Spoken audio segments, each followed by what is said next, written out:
everyone to the session on the Global Health Connector Unlocking Digital Health Collaboration in India. My name is Karolina. I'm the Innovation Director at the ECHAlliance. And it's my pleasure to invite two speakers to this session, Professor Rajendra Gupta from Health Parliament in India and Pavan Ananth from Pravesh Consulting. So they are joining me here today at the stage here in Barcelona. And we will also have a video address from Kamesh Shekar from the Dialogue, the think tank in India, who unfortunately cannot be here with us because of the visa issues. So this is actually also very important and relevant issue to raise during when we speak about the collaboration with India, between Europe and India and other continents in India. Before I start, maybe I will ask you, the audience, what continent do you come from? Do you come from Europe? Who comes from Europe? I must tell you that the lights are blinding here very much. Okay, mainly Europe. Is someone coming from India, other than our speakers? Okay, not that many people coming from India. US?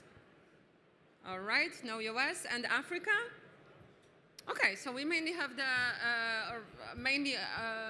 European audience. And the other, Australia, we have George from Australia, someone else from Australia. And South America? All right, so I understand mainly Europe and Africa. And does any one of you collaborate with India or Indian companies, Indian organizations? All right, so this is I'm very glad that you are here and you are joining us to learn a bit more about the collaboration in India. As we also told about this already during the introduction, we as ECHAlliance, we are the organization, the Global Health Connector that connects, convene to amplify and accelerate. So we want to connect the whole world. We want to connect the stakeholders from different sectors, but also from different continents, from different countries. And this is why we are bringing the topic of collaboration in India and with India to this forum, to this session. We participated in the Global Digital Health Summit organized by Raj already twice. And we are also very happy to have him and also Pavan here in Barcelona on the Digital Health and Wellness Summit to create those connections. And also I think that Raj will announce this as well, but another Global Digital Health Summit is happening in October in Mumbai. So there will be an excellent opportunity to raise this issue, to speak about this issue of collaboration further. So let me take the seat and start discussing with my great panelists here in the room. So maybe before as a start to get to know our speakers a bit better, I would like them to introduce themselves. I think that this is always the best way to get to know who they are, what they do, and actually what they would like to bring, what is their message that they would like to put forward in this 45 minutes or 40 minutes that we have here today. What about you, Raj? What is your background, and also what is your passion for the international collaboration on digital health? Hi, I am Rajendra Gupta, and I am the former advisor to Health Minister of India. Was involved in drafting the national health policy. I also chair the Commonwealth AI Consortium for Capacity Building and the UN Committee on Digital Health, besides running the Global Digital Health Summit, Academy of Digital Health Sciences, and Health Parliament. You want me to speak a few things about India? Just in a second, we will still ask our audience what they know about India. So maybe you can tell us a bit more about your work. India is today the digital health capital of the world. Okay. Digital health capital of the world. Perfect. What about you, Pavan? What's your background and what brings you here? Sure. Thanks, Karolina, and great to be here. My name is Pavan. I'm the founder of an innovation consultancy called Pravesh. We're based in India as well as in Kenya, and primarily we focus on supporting the access and adoption of health innovations in emerging markets. So this is, digital health innovations, medtech, leveraging AI for diagnosis. So across the spectrum, we focus on ensuring that innovation reaches where it's really needed. We support with government relations, business development, market research, everything across the board. So right. thank you so much. So we have two great speakers that will tell us a bit about India, about their work, and about the opportunities for collaboration in India. But before we go there, we were thinking before coming to this session that maybe we will ask you a couple of, maybe one question about the size of India. Like, what's the population of India? What's the scale of? Because I think the scale will be a lot like coming up here. How many people live in India? I don't know. Someone wants to shoot? Like 1.5 billion? All right? Yes? Yeah, that's around right. But could you any guesses on what's a comparison with Europe? What's the comparison with Europe? You are showing 3, so 3 times bigger than Europe, right? Close to that. Yeah. All right, so we are good here. We have the basics like covered. So of course the scale of one country 3 times bigger than Europe, and then maybe before going into the details, like general context and of digital health in India. So I will ask to Raj to tell us a bit. Give us a very small intro to this session. So when I say that India is the digital health capital of the world, I would let you decide based on the numbers I tell you. So we have rolled out 566 million electronic health records. We have more than 384 million health records linked to the electronic health records. And that's just first 3 years. We have a government telemedicine platform that has done 214 million teleconsultations. Yesterday was 274,000. And if I look at startups, we have 150 health startups. And if I just look at some of them who have done amazing work, Practo is in 15 countries. Ognito is in 15 countries in NLP.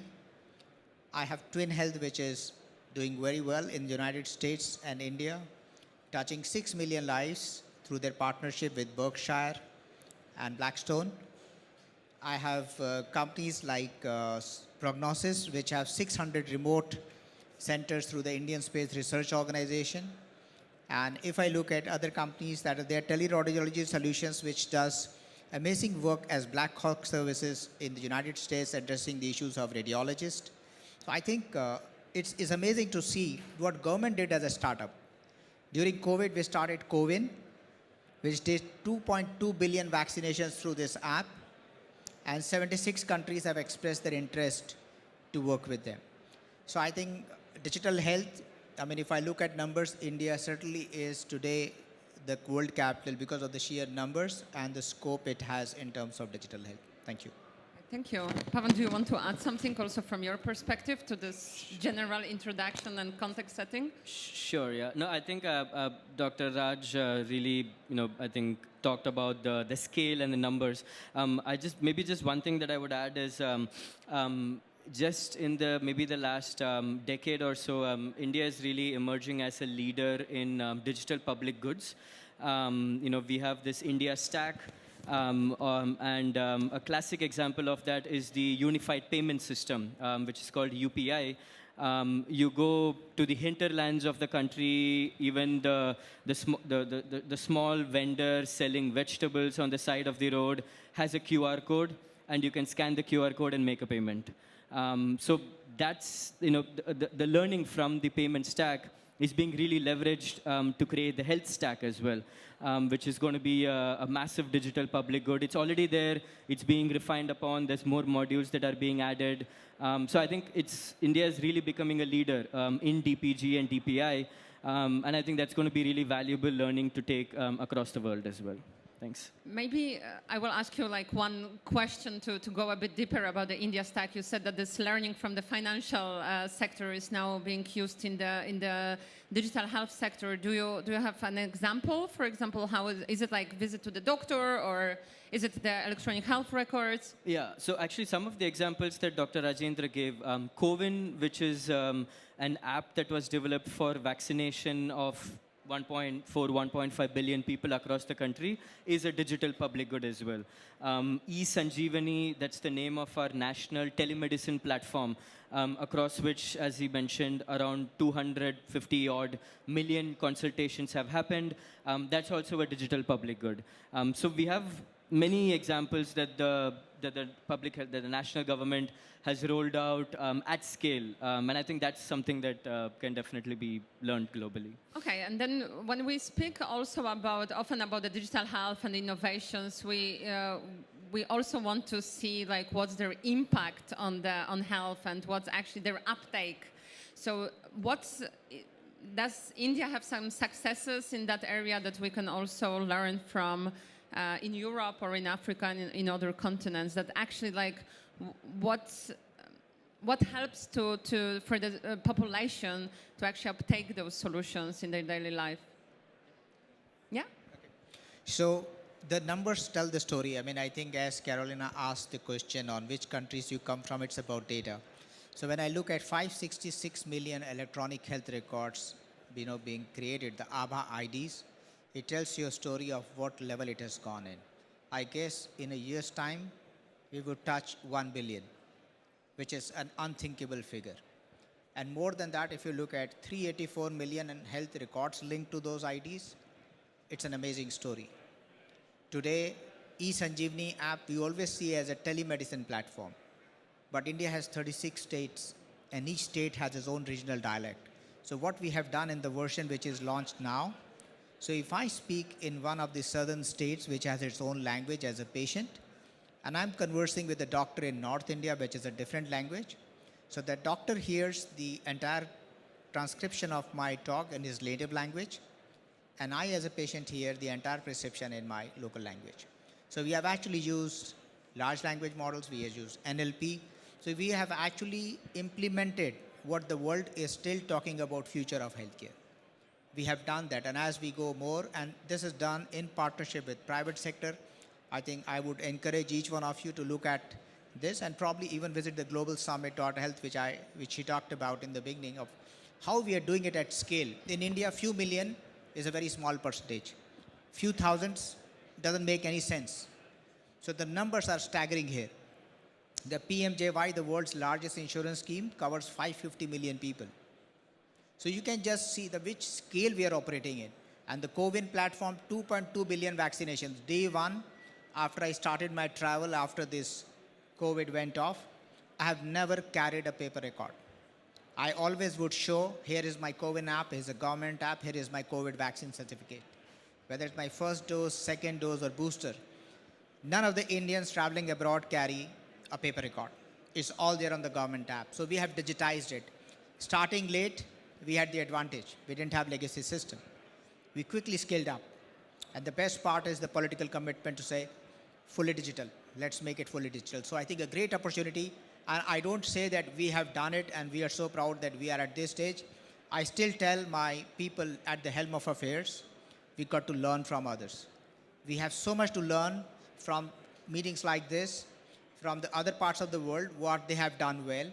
I know I had got once from Estonia, in our country, the person to come and speak, Dr. Petrova, what they did in Estonia. It was an inspiring story. Today, when I look back 6 years later, we are talking of hundreds of millions. So I think we learn, we adopt, we scale, we reiterate, we'll iterate again. Technologies are changing pretty fast. So I think there's a lot to learn from this forum. I'll be very interested in seeing your questions after this. For sure. And maybe this is actually like you said, like what we can learn from each other. And I think that this is very good moment to actually bring the very short video from Kamesh, who actually is a bit opening this a little bit more. And then we can also hear from Pavan. Can we get the video of Kamesh, please?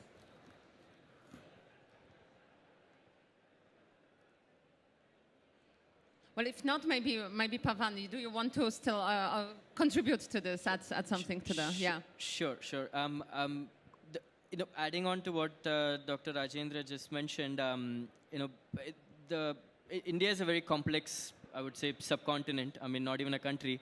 There are, as he mentioned, there are, the southern states where he was quoting an example. Every state has its own language. Across the country, there's dozens of officially recognized languages and thousands of unofficial languages that are spoken by millions of people. So the challenge really comes on how do you go to scale and at the same time get everybody with you in the journey as well, right? And again, this is not to say that everything has been perfect. There's been several challenges. There's been challenges around how do you even during the vaccination time, how do you impress upon people on why this was necessary, the COVID vaccine? There's been challenges on quality in some places, data privacy. So there's, of course, areas that, the country is really working on and trying to learn from, elsewhere, right? I mean, the European digital health space and the data privacy laws that are there, which we can then kind of take forward as well, aspects of it, and integrate, so that we get the best of the privacy angle and at the same time, the scale that still needs to be taken care of. So it's like I think Doctor mentioned, it's a complex game of, implementing and then reiterating aspects of it, learning, implementing it again, because we can't wait to get everything perfect before implementing something. And I think that's a...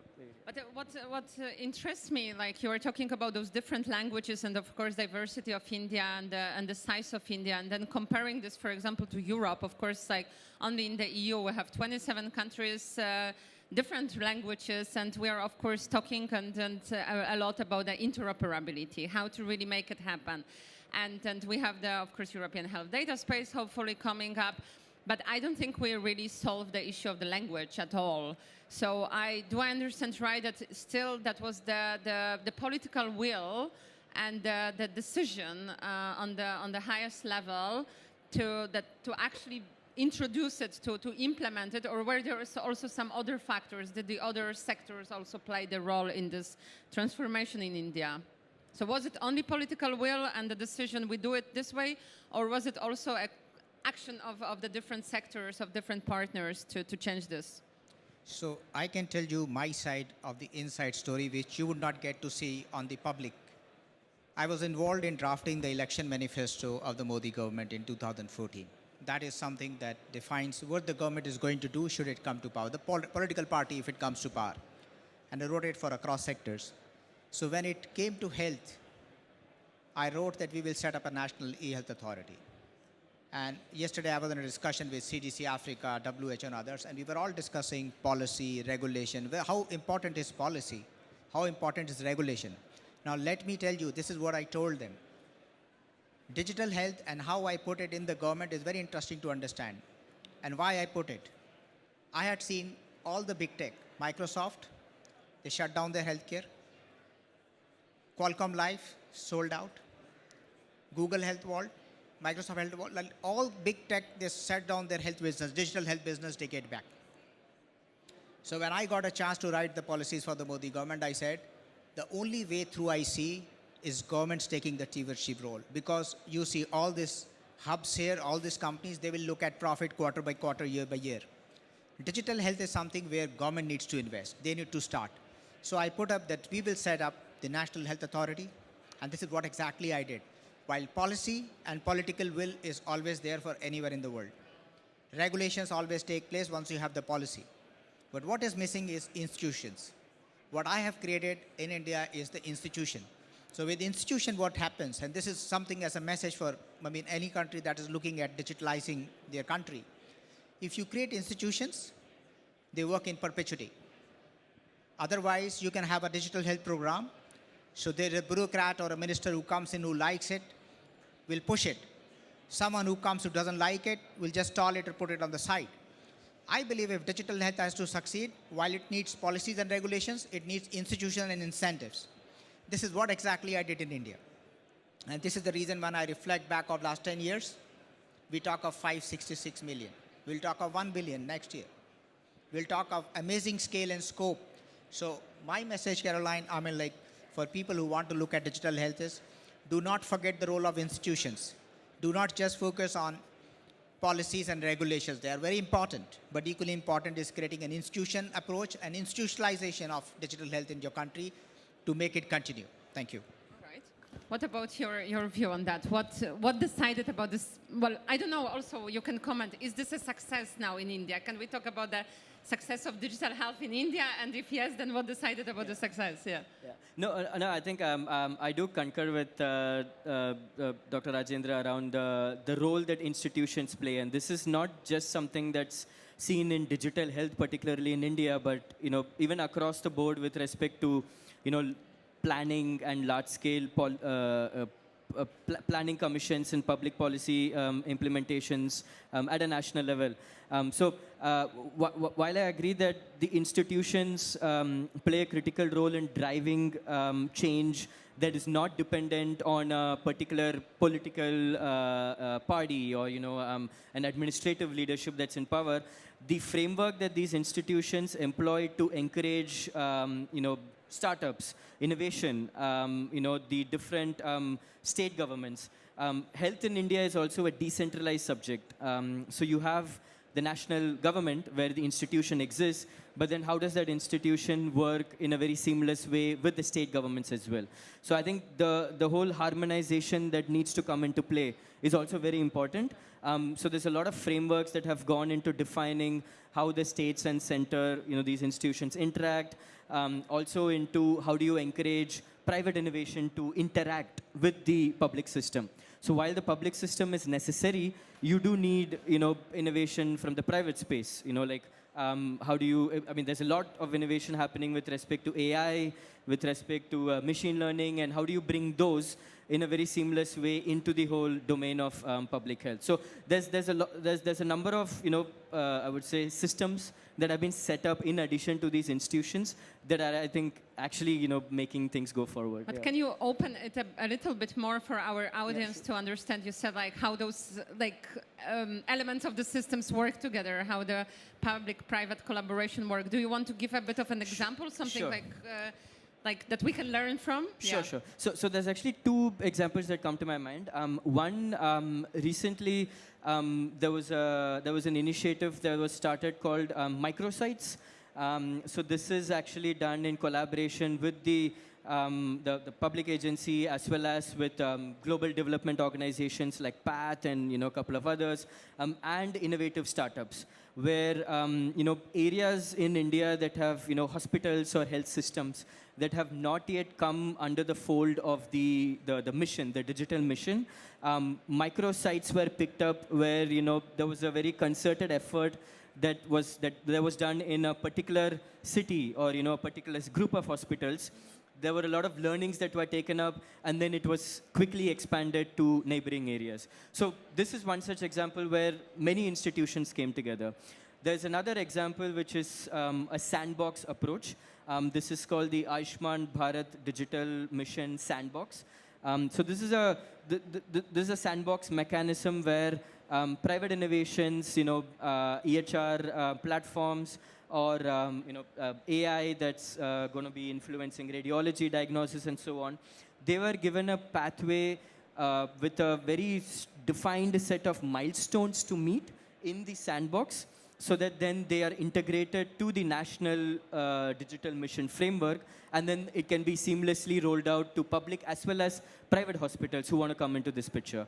So these are just two examples that I would say encouraged and gave a pathway to institutions outside of the public domain to really participate in this process. Perfect. Thank you. And I encourage our audience to think about your questions to Raj or Pavan. But before we go, and I will run around with the microphone.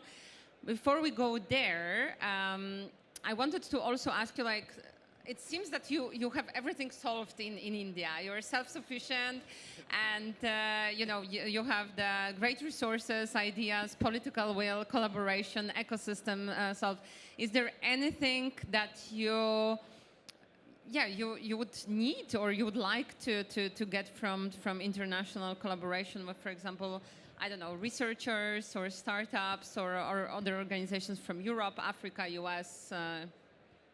You say, of course. So what do you have in mind? Yeah. No, I meant to say that there's a lot that needs to improve for sure.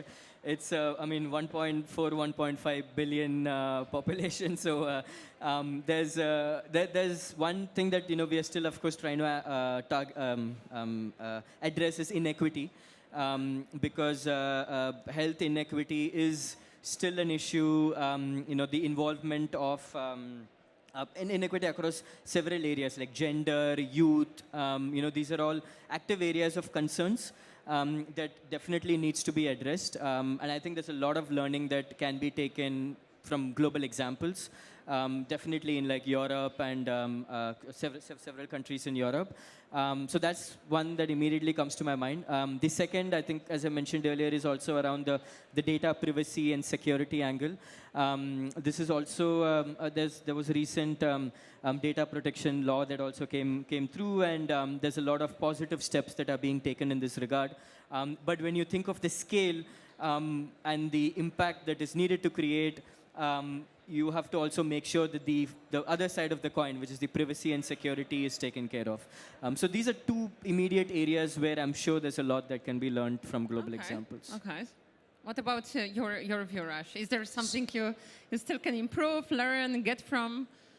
So first thing is I thank you all, forums like this, for what I did to India. I was able to put digital health in policies, setting up institutions because I had traveled the world, seeing what was happening. I was confident if I put in the policies, we will deliver it because solutions exist. It was not in India. So let me also give you this side of the story. Few years back, when I used to go and speak in other parts of the world, I used to feel embarrassed that we are the technology capital of the world. See, look at any technology CEO.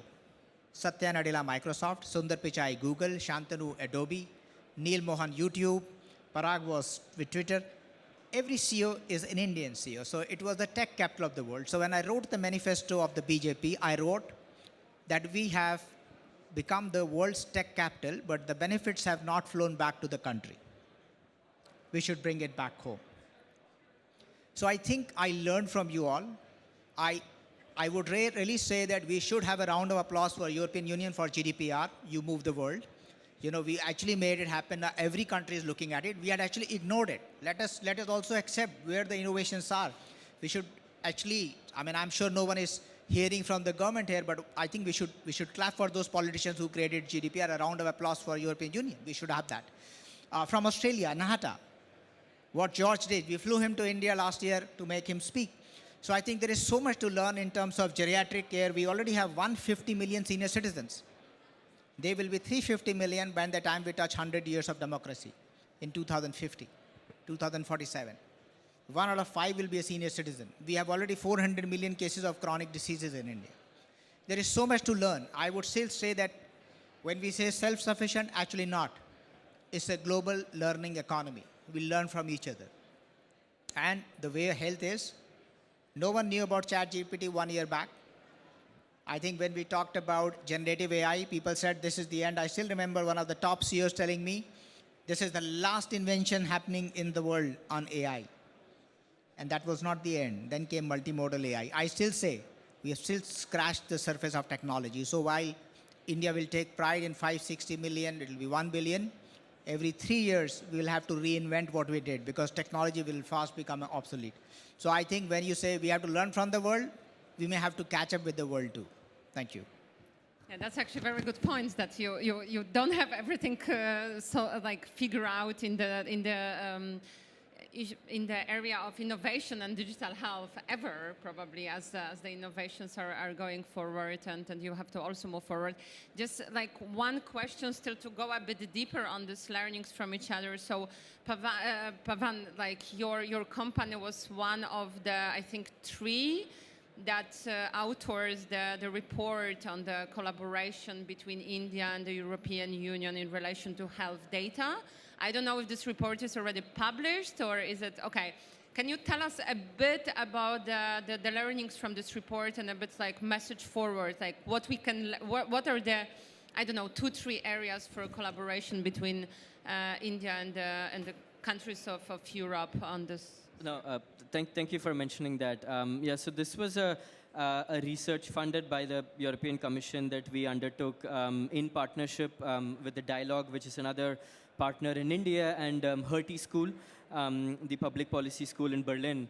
And the idea of this report was to compare the digital health ecosystems across EU and India, and identify what the two geographies can really learn from each other. And I think several, I would say, key areas came up, with respect to what we can learn from each other. And many of the learnings are areas that we have already touched briefly around data security and privacy, that India can really learn a lot on the GDPR, and how can we take aspects of the GDPR to ensure that the privacy angle is still sorted while we provide services to a billion plus people. There was also the angle of interoperability, and this is a very sticky point in India as well, because you have the public health system, but the private health system, which is extremely fragmented as well. There's thousands and thousands of hospitals and healthcare providers in rural India. So how do you ensure systems are interoperable?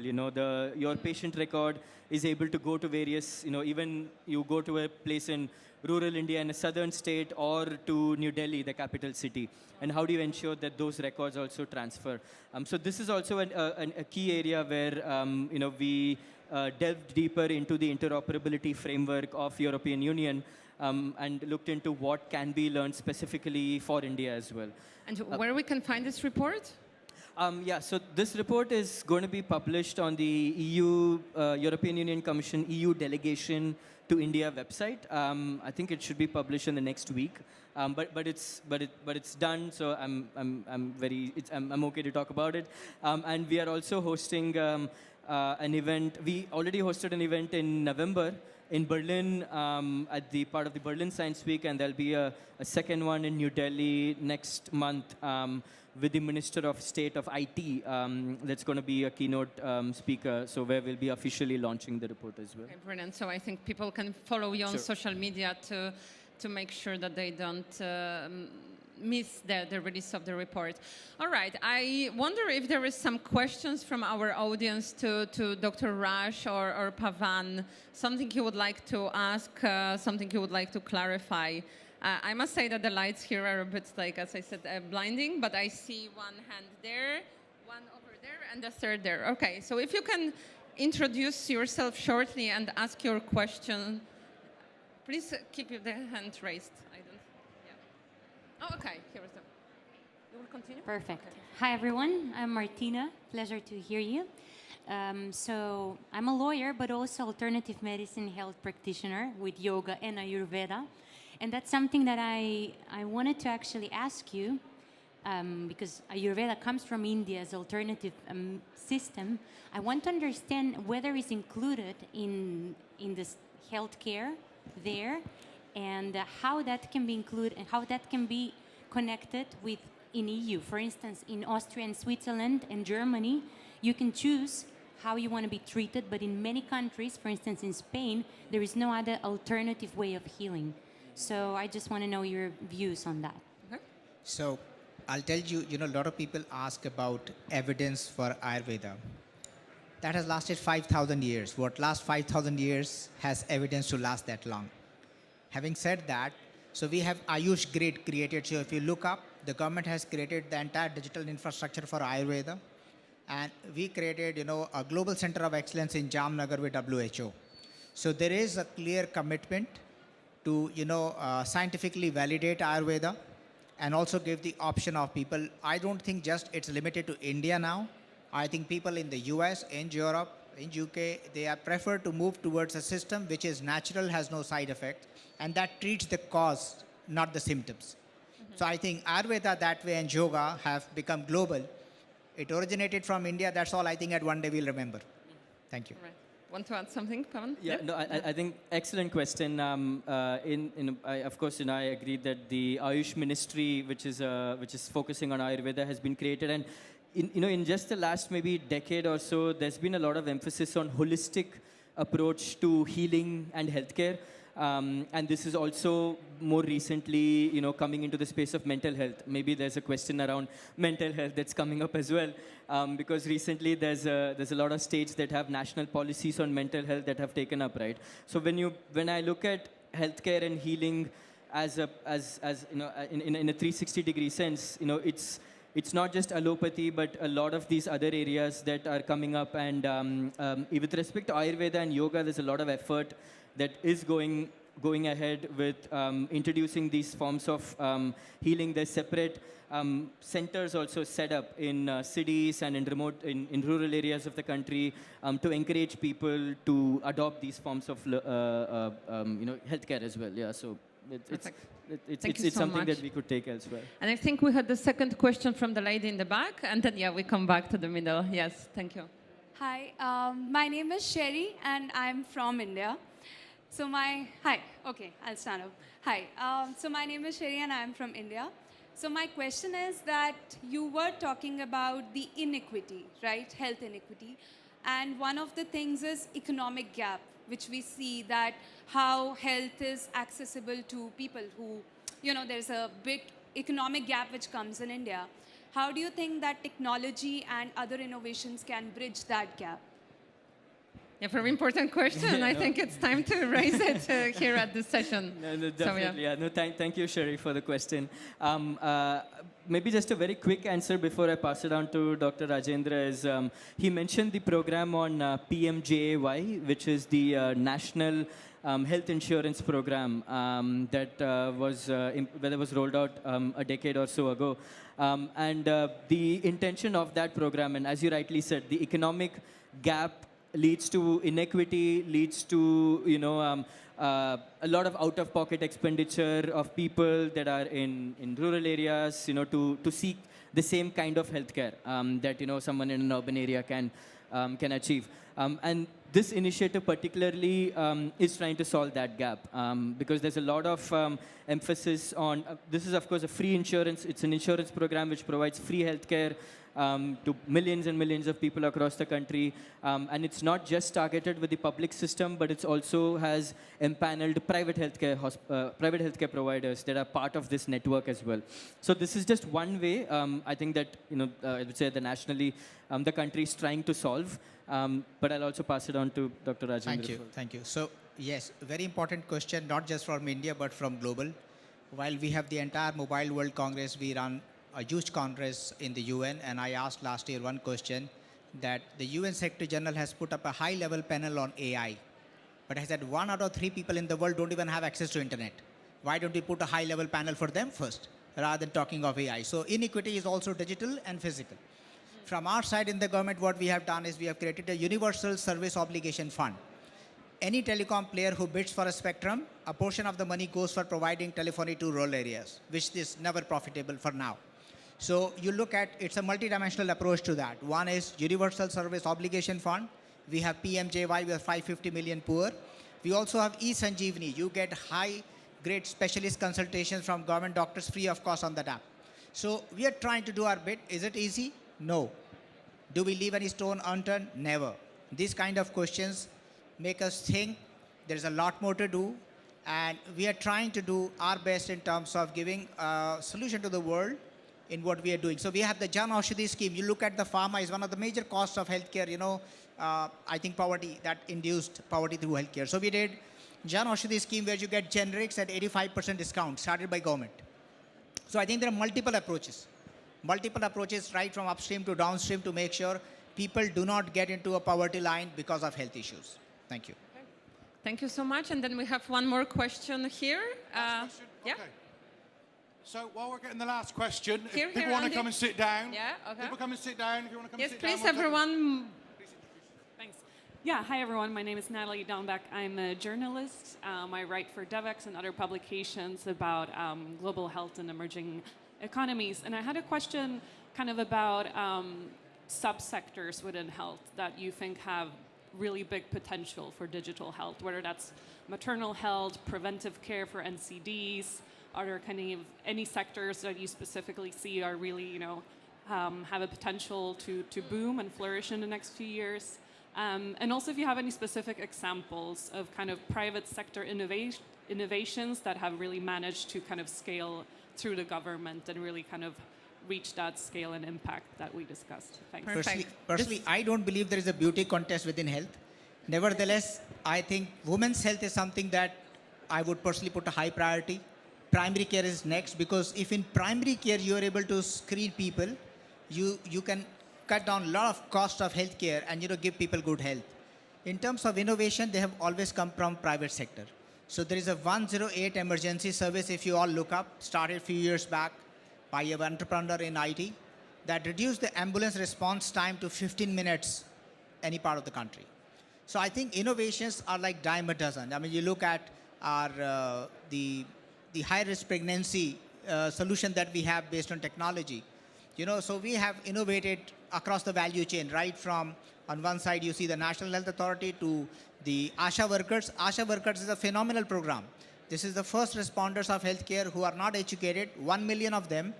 They have transformed the way how you take healthcare to masses. Doctors won't go. They will go, the residents of the villages.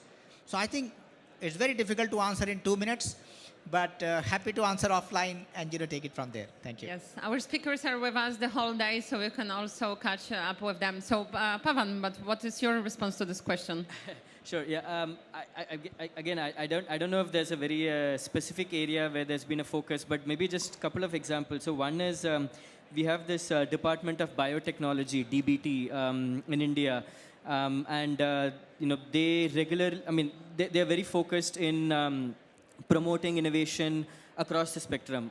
So there's a lot of grants, national level grants that are being given for private innovation folks to come in, create new medical devices. So one key area that I think there's also a lot of focus on is in point of care diagnostics.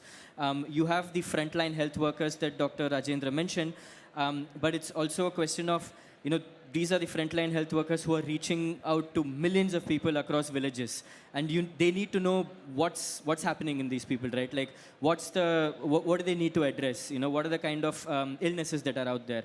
So there's a lot of innovation that's specifically going into point of care diagnostic devices that can, be simple, handheld, portable, very quickly in a couple of minutes, give a result to the end user, someone who comes to a primary health center. So I think it's about empowering the frontline health workers with the right technology tools to make their life easy, so that they can actually provide their services at the last mile, and at the same time upgrading the secondary care, your hospitals and your tertiary hospitals, to a level of quality that ensures when people come, they're treated in the best way possible. It's a bit of both. Yeah.